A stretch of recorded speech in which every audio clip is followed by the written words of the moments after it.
जय जगन्नाथ सांग मैंने मुझे बनैबी भेंडी आलू भजा पखाड़ भात आज सकाल खाइबा। देखो गैस लगेदेली कढ़ई बसैकी तेल भी पकईदेली पकई सारापर तेल गरम हो पियाज भी पकईली पियाज पकई सारापर बर्तमान भी पकईबी लंका लंका भी पकईली भलसे खरिकार दाबीदेली। देखो एमती खरिकार दाबी सारापर आसीज मेरून कलर हो पियाज फिर भेंडी पकईबी।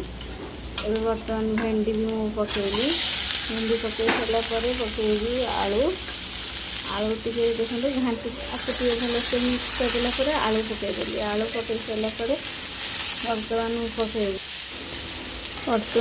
पकईबी हल्दी हल्दी पकईबी हल्दी पकई सारापर लुण भी पकईबी लुण पकई भलसे गोलैदेवी गोलई सारापर तो देखो भलसे गोलई देली सी आसला घोरे भी रखिदेवी छाड़देली तो होगला भी भजा भेंडी आलू भजा पखाड़ भात आसतु खाइबे।